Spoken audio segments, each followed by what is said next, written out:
اللہ تبارک و تعالیٰ نے خصوصی خطابات میں سے ایک خطاب ارشاد فرمایا ہے، ایمان والو، اذا نودی للصلاۃ من یوم الجمعہ، جب ندا لگا دی جائے نماز کے لیے جمعہ کے دن، فسعوا الی ذکر اللہ وذروا البیع، تو چل پڑو اللہ کے ذکر کے لیے، وذروا البیع، اور معاملات کی تمام صورتیں ترک کر دو، خواہ وہ خرید و فروخت سے متعلق ہوں یا دیگر امور سے متعلق۔ ذالکم خیر لکم ان کنتم تعلمون، یہ تمہارے لیے بہت بہتر ہے اگر تم جان لو۔ سورہ جمعہ 28ویں پارے کی یہ آیت کریمہ ہے، جس میں اللہ تبارک و تعالیٰ نے اہل ایمان کو جمعہ کی اہمیت کے لیے اور نماز جمعہ کی فضیلت کے لیے آگاہ فرمایا ہے۔ اللہ تبارک و تعالیٰ نے اس امت کو یہ خصوصیت مرحمت فرمائی کہ اسے وہ دن نصیب فرمایا، اس دن کی پہچان نصیب فرمائی، اپنی عبادت کے لیے مختص کرنے کے لیے، جسے اللہ تبارک و تعالیٰ نے فطرت میں اور ابتدائی طور پر اس میں اللہ نے برکت رکھی تھی۔ امتوں کو انتخاب کے لیے موقع دیا گیا کہ آپ اپنے لیے کوئی دن مقرر کرو جس میں تم اپنا خاص عبادات اور خاص قسم کی اللہ کے ساتھ راز و نیاز کر سکو، اپنے لیے دن مقرر کرو۔ یہود نے اپنی کم علمی کی وجہ سے ہفتے کے دن کا انتخاب کیا، اور وہ دن ان کے لیے یوم السبت، ہفتے کا دن عزت والا، اکرام والا بنایا گیا اور انہوں نے منایا۔ نصارہ اور عیسائیوں نے اپنے لیے جو عبادت کا دن، فضیلت اور شرف کا دن بنایا، ان سے کہا گیا منتخب کرو، تو انہوں نے اتوار والا دن مقرر کیا اپنے لیے۔ گو درجے کے اعتبار سے ہم آخر میں ہیں، لیکن اللہ تبارک و تعالیٰ نے تکوینی طور پر وہ دن، جس دن میں سیدنا آدم علیہ السلام کی تخلیق ہوئی، جس دن میں ان میں روح پھونکی گئی، جس دن میں جنت بنائی گئی، اور جس دن میں جنت میں داخلہ ہوگا، وہ دن اس امت کو نصیب فرمایا۔ خاص دن جمعہ کا دن، اس امت کی رہنمائی اس طرف ہوئی اور انہوں نے منتخب کیا جمعہ کا دن۔ اور جمعہ کا دن جب کھول کے دیکھا کہ یہ اس کی تاریخ کیا ہے، اس کی اصل کیا ہے اور اس کو ہوگا کیا، تو اس میں یہ سارے فضائل اور کمالات جمع تھے، اسی لیے اس امت کو یہ دن خاص فضیلت والا نصیب فرمایا۔ روز اول سے ہی نبی کریم صلی اللہ علیہ وسلم نے اس دن کو بڑی اہمیت کے ساتھ اور بڑے فضائل کے ساتھ امت کے لیے ارشاد فرمایا، تاکہ امت اس کی فضیلت کو بھول نہ جائے۔ لیکن مادیت کی وجہ سے، دنیا داری کی وجہ سے، دنیا کی زرق اور برق روشنیوں کی وجہ سے ہم اس دن کو بھول گئے، یہاں تک کہ نعوذ باللہ ثم نعوذ باللہ ایسی کیفیت بھی آ گئی کہ اب جمعہ بھی گزر جاتا ہے، پتہ نہیں چلتا کہ جمعہ تھا یا نہیں تھا۔ حالانکہ اس کی ایک ایک گھڑی اس قدر قیمتی ہے، اس قدر قیمتی ہے کہ نہ جانے کون سی گھڑی ایسی قبولیت والی ہو کہ جس گھڑی میں اللہ تبارک و تعالی حضرت انسان کی دعا کو قبول فرماتے ہیں،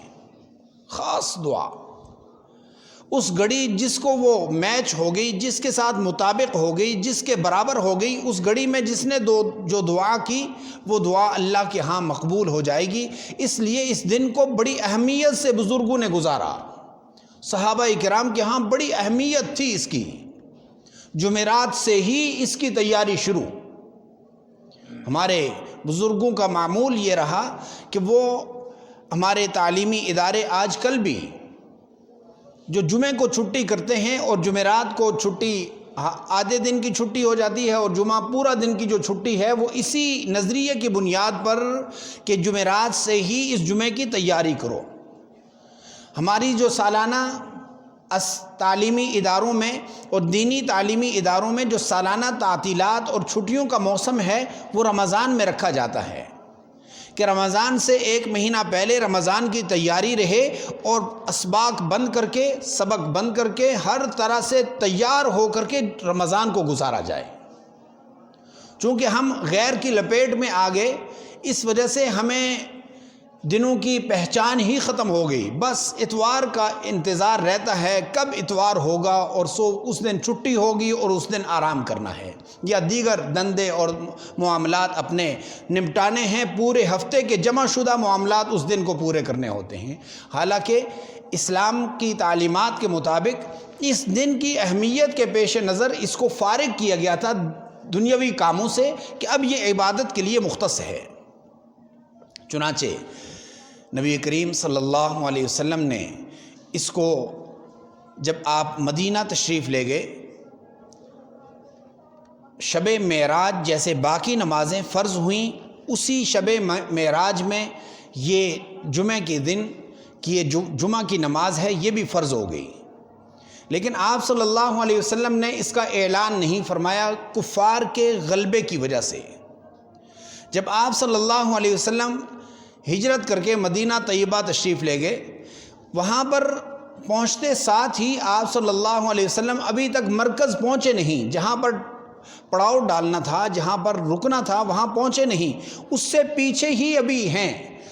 منگل کا دن گزرا، بدھ کا دن گزرا، جمعرات آئی، اگلا جو جمعہ آیا آپ صلی اللہ علیہ وسلم ایک قبیلہ میں تھے، وہیں پر جمعہ شروع فرما دیا کہ آج کے بعد جمعہ کا دن اس طرح اہتمام سے پڑھا جائے اور منایا جائے۔ جمعہ کے دن ظہر کی نماز کو ہٹا دیا، جمعہ کی 2 گانا کو فرض قرار دے دیا، اور قرآن کریم نے جس انداز سے اس کو ذکر کیا ہے، اذا نودی للصلاۃ، جب نماز جمعہ کے لیے تمہیں جمعہ کے دن پکار لیا جائے تو فسعوا الی ذکر اللہ، چل پڑو اللہ کے ذکر کے لیے۔ اس کی اہمیت سے فقہائے کرام نے یہاں تک ارشاد فرمایا ہے کہ جمعہ کے دن اذان جمعہ سے بعد، پہلی جو اذان جمعہ ہے اس کے بعد کسی قسم کا دنیاوی معاملہ نہیں کرنا چاہیے، اور نہ ہی اس میں برکت ہوگی، بلکہ اس میں اور خرابی پیدا ہوگی، معاملات میں خرابی ہوگی، کمائی میں اور دیگر پریشانیاں آئیں گی اگر اذان جمعہ یعنی اذان اول کے بعد کسی نے کوئی معاملہ کیا۔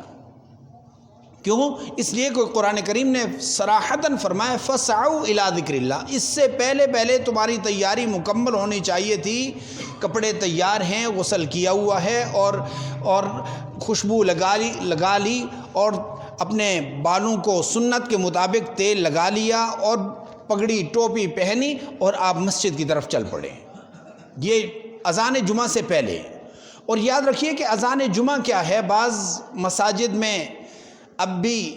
ایک ہی اذان دے دی جاتی ہے، اور کہا جاتا ہے کہ چونکہ حضور نبی کریم صلی اللہ علیہ وسلم کے زمانہ میں ایک اذان ہوتی تھی لہٰذا ہم ایک ہی اذان دیتے ہیں، اور ہمارے احباب اگر دوسری کسی مسجد ایسی میں چلی جاتے ہیں تو وہاں سے ایک دم سے ایک اعتراض لے کر آ جاتے ہیں، یار اس میں گئے تھے تو انہوں نے اس طرح جمعہ پڑھا اور ہم نے اس طرح پڑھتے ہیں، ان کا صحیح ہے یا ہمارا صحیح ہے۔ یعنی اب تک عمر کے 20 سال گزار چکے، عمر کے 60 سال گزار چکے، اس طرف توجہ ہی نہیں اور پوچھا بھی نہیں۔ ظلم تو یہ ہے، اب کسی کو کس چیز کی چاہت ہے ہم تو نہیں جان سکتے، ہم سے کوئی پوچھے گا تو ہم بتائیں گے کہ میاں آپ کو یہ مسئلہ درپیش ہے، قرآن و سنت یہ بتلا رہا ہے۔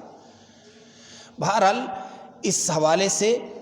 سیدنا عثمان غنی رضی اللہ تعالیٰ عنہ کے دور تک جب اسلام مکہ اور مدینہ کے اطراف تک پہنچا ہے، حضور نبی کریم صلی اللہ علیہ وسلم کے تو سارے صحابہ شاگرد، پھر سیدنا صدیق اکبر کا دور خلافت آیا تو تھوڑا سا اسلام پھیلا ہے، لیکن اس قدر نہیں کہ وہ جزیرہ عرب سے باہر چلا گیا ہو۔ سیدنا عمر فاروق رضی اللہ تعالیٰ عنہ کا دور آیا تو اسلام نے اور انگڑائی لی اور باہر تک پہنچ گیا۔ حضرت عثمان غنی رضی اللہ تعالیٰ عنہ کا دور خلافت آیا تو آپ نے دیکھا کہ لوگوں کو جمعے کی اہمیت ہی نہیں، بس ظہر کی نماز کے لیے جیسے اذان ہوتی ہے ایسے ہی جمعے کے لیے بھی آتے ہیں۔ تو آپ نے ایک اعلان کیا کہ بھائی اونچی جگہوں میں کھڑے ہو کر کے، مسجد سے ہٹ کر کے بھی کھڑے ہو کر کے زور سے اذان کہی جائے، جمعہ کی اذان سے پہلے،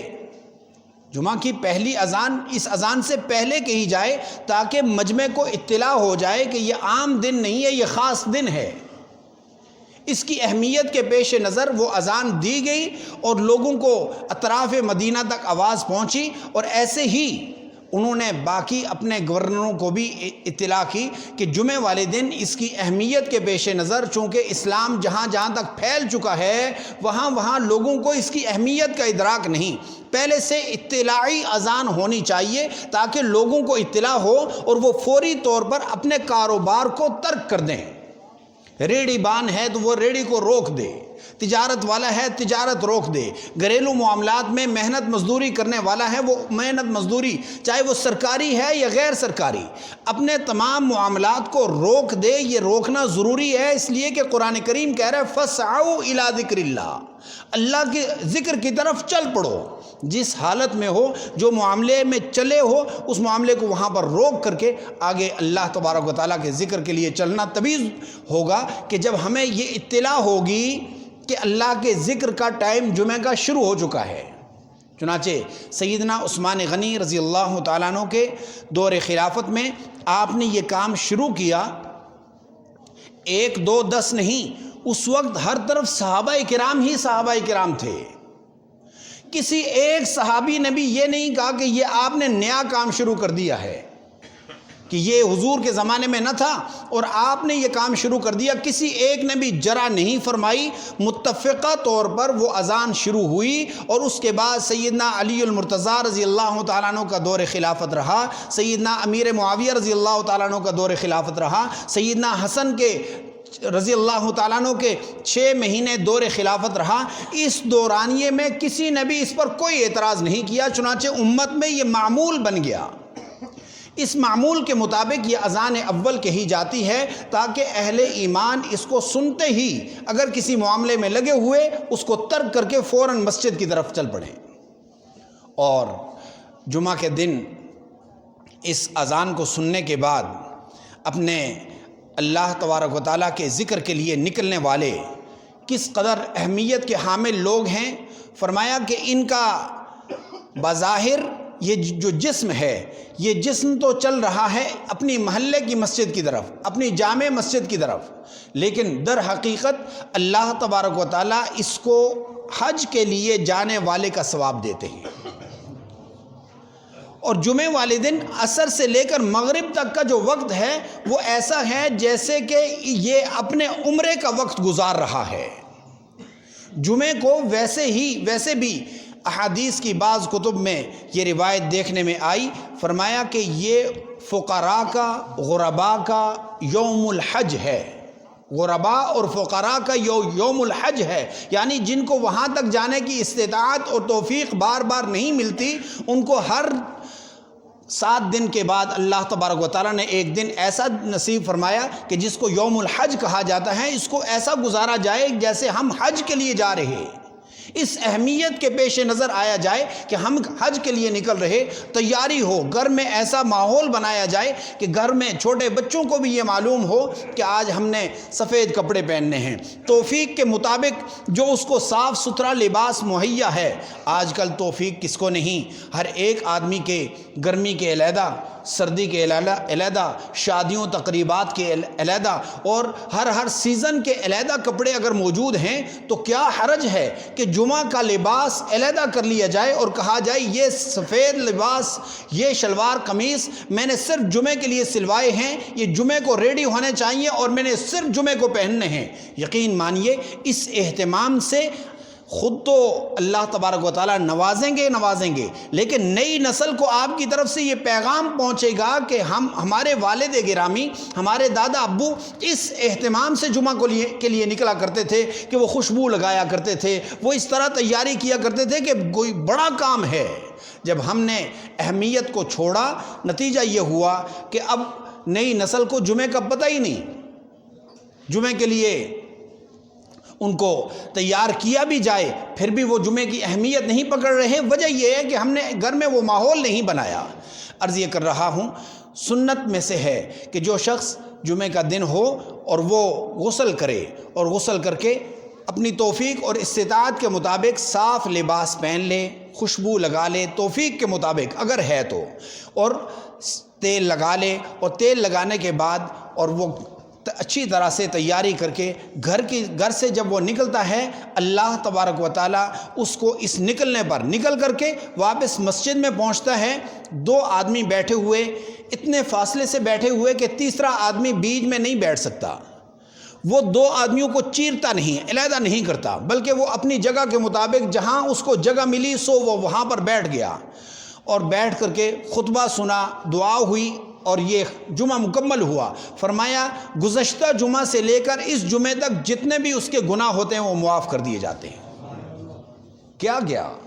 ہمارا تو کچھ نہیں گیا، لیکن اللہ تبارک و تعالیٰ کا اکرام دیکھیے کہ ہمارے وہ معمول کا کام جو ہر جمعے کو ہم کرتے ہیں لیکن بغیر اہتمام کے کرتے ہیں، بغیر نیت کے کرتے ہیں، اگر یہ نیت کے ساتھ ہو کہ ہم نے اس اہتمام سے یہ کام کرنا ہے کہ جہاں پر دو آدمی بیٹھے ہوئے ہیں اور ان کو تخطی رقاب کہا جاتا ہے کہ کسی کی گردن پھلانگ کر کے آگے چلا جائے، اور کوئی بہت آگے جانے کا خواہش مند ہے، ہونا بھی چاہیے۔ پہلی صفوں کو اللہ تبارک و تعالیٰ نے بڑی اہمیت سے نوازا ہے کہ جو شخص پہلی صفوف کو پر کرنے والا ہے اس کے اجر میں بھی اضافہ ہے، پھر دوسری صف، پھر تیسری صف، اور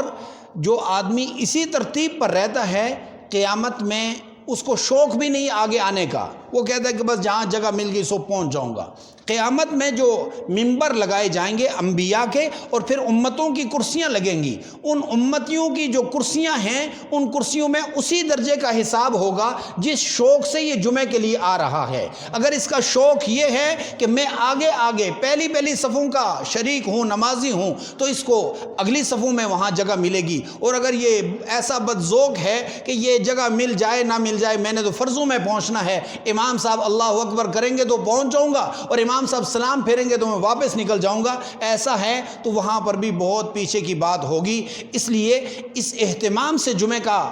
اندازہ لگایا جائے اور آیا جائے تاکہ ہمیں پتہ ہو کہ ہم اللہ کے ذکر کے لیے جا رہے۔ فرمایا یا ایھا الذین آمنوا اذا نودی للصلاۃ من یوم الجمعہ فاسعوا الی ذکر اللہ وذروا البیع ذالکم خیر لکم ان کنتم تعلمون۔ اگر تم پہچان جاؤ یہ بات تو یہ تمہارے لیے بہت بڑی خیر والی بات ہے۔ کیسے خیر والی بات ہے کہ روز قیامت میں اگر اسی پر حساب ہونا ہے تو ہمیں پہلے سے ایسی انویسٹمنٹ رکھنی چاہیے، ہمیں ایسا اہتمام کرنا چاہیے کہ ہم نے اپنی زندگی میں کوئی جمعہ بھی بغیر پہلی صف کے نہیں پڑھنا۔ پہلی صف آئے مکمل ہو چکی، دوسری صف کے بغیر نہیں پڑھنا، تیسری صف، اس اہتمام سے اگلی صفیں۔ یہاں تو ماحول ایسا بن چکا ہے کہ اگر جمعہ کی نماز 1:30 بجے ہے تو 1:15 مجمع آنا شروع ہوتا ہے۔ پورے ہفتے میں کہنے سننے کی جو محفل اور مجلس ہمیں ملتی ہے، درکار ہوتی ہے قرآن و سنت کے روشنی اور تعلیمات کے مطابق، وہ ایک جمعہ ہے۔ درمیان میں جو دروس، جو محافل، جو فضائل کے جو تذکرے ہوتے ہیں اس میں تو پہلے ہی دل اچاٹ ہوا پڑا ہے، اور ہفتے کے بعد اس مادیت کے میل کو اتارنے کے لیے یہ چھوٹی سی جو مجلس ہے اس میں بھی اس وقت آیا جاتا ہے کہ جب آخری باتیں ہوں، یا آخری باتیں کیا دوسری اذان ہو جائے اور ہم جماعت میں شریک ہو جائیں۔ اس جو بد دلی ہے اور قرآن کریم سے یہ جو اعراض ہے، یہ اعراض کہیں ہمیں محروم نہ کر دے۔ یہ اعراض ارتداد کی طرف جاتا ہے۔ اعراض ایسا نہیں ہوتا کہ کوئی آدمی ایک دم نعوذ باللہ ثم نعوذ باللہ ارتداد میں داخل ہو جائے گا، مرتد ہو جائے گا، نہیں، بلکہ وہ آہستہ آہستہ شروع ہوتا ہے، آہستہ آہستہ اس کو سنتوں سے اچاٹ پن شروع ہو جاتا ہے، کہا یہ سنت ہی تو ہے، اس کو چھوڑ دیں، یہ واجب ہی تو ہے تو اس کو چھوڑ دیں، یہ فرض ہی تو ہے، اس کو چھوڑ دیں۔ جب آدمی فرض کی حدود کو چھوتا ہے ترک کرتے ہوئے تو اللہ تبارک و تعالیٰ کے ہاں سے اس کا نام کاٹ دیا جاتا ہے کہ اس نے تو میرے محبوب کی سنت کو سنت ہی نہیں جانا، میرے فرائض میرے واجبات کو اس نے رون ڈالا، اب اس کو میں اپنے پاس نہیں رکھتا، اس کا نام کاٹ دیا جاتا ہے۔ اس لیے میرے بھائی نوافل جو ملیں ان کو بھی اہتمام سے، جو سنن ملیں ان کو اہتمام سے، اور خصوصاً جمعہ والے دن تو کوشش کیا کیجئے کہ ہم نے صرف 20 منٹ بات کرنی ہوتی ہے، 1 بجے بات شروع ہوتی ہے تو کم از کم مجمع ایسا ہو کہ وہ 1 بجے سے بعد، اب جو آخر میں تشریف لائے ہیں ابھی لا رہے ہیں ان کو یہ کچھ پتہ نہیں کہ پیچھے کیا بیان ہوا، اس لیے خلاصے کے طور پر دوبارہ سماعت فرما لیجئے۔ جمعہ کا دن اللہ تبارک و تعالیٰ نے اس امت کی نصیبہ ہے اور اس امت کی خوش نصیبی ہے کہ یہ جمعہ کا دن ان کو نصیب فرمایا ہے۔ اس میں اہتمام سے آنے والوں کے پچھلے سے لے کر اس جمعہ تک تمام صغائر کی معافی کر دی جاتی ہے، تمام چھوٹے گناہوں کو معاف کر دیا جاتا ہے۔ روز قیامت اسی اہتمام کے ساتھ ہمیں نشستیں ملنے والی ہیں جنت میں کہ ہم انبیاء کے اسی قدر قریب ہوں گے جس قدر ہم جمعہ کے لیے، کیونکہ وہ جو اجتماع لگے گا روز محشر میں جنتیوں کا وہ بھی جمعہ والے دن لگنے والا ہے، وہ بھی اور وہ جو جمعہ والے دن ہے اس کی تصویر آج ہی کوئی اگر لینا چاہے تو وہ لے سکتا ہے کہ میں کس اہتمام سے آیا ہوں۔ اگر آپ اہتمام سے تشریف لائے تو وہاں پر بھی آپ کو اہتمام دیا جائے گا، اور اگر اسی طرح ایک فارمیلٹی کے طور پر آ رہے ہیں تو معذرت، جمعہ کو اس طرح نہ گزاریے۔ یہ سعادتیں اللہ تبارک و تعالیٰ نے ہمیں اگر مرحمت فرمائی ہیں زندگی میں تو اس سعادت کو اپنے لیے خوش بختی کا ذریعہ بنائیں۔ فرمایا فَإِذَا قُضِيَتِ الصَّلَاةُ فَانتَشِرُوا فِي الْأَرْضِ۔ نماز پڑھنے کے بعد، نماز پڑھانے کے بعد ہمیں اللہ تبارک و تعالیٰ نے روکے نہیں رکھا کہ مسجد میں ہی بیٹھے رہو، بلکہ فَانتَشِرُوا فِي الْأَرْضِ وَابْتَغُوا مِن فَضْلِ اللَّهِ، جو ہی نماز پڑھ لی نکل جاؤ، اور نکلنے کے بعد وَابْتَغُوا مِن فَضْلِ اللَّهِ، پھر اللہ کا ذکر تلاش کرتے رہو، تمہیں کسی چیز نے روکا نہیں ہے۔ وَاذْكُرُوا اللَّهَ كَثِيرًا، اللہ کا ذکر کثرت سے کرتے رہو، یعنی آپ کا آنا بھی ذکر بن جائے، آپ کا جانا بھی ذکر بن جائے، اور اپنی دکانوں میں، اپنی تجارت میں، اپنے گھر میں، اپنے ملازمت میں، سرکاری یا غیر سرکاری کسی کام میں بھی لگے ہوئے ہیں وہاں پر اللہ کو یاد کرتے رہیں، لعلکم تفلحون، تاکہ تم فلاح پا جاؤ۔ دعا فرمائیں کہ اللہ تبارک و تعالیٰ ہمیں جمعہ کا اہتمام نصیب فرما دے اور روز قیامت میں اس جمعہ کی شفاعت ہمارے حق میں قبول فرما لے۔ قل يا عبادي الذين أسرفوا على أنفسهم لا تقنطوا من رحمة الله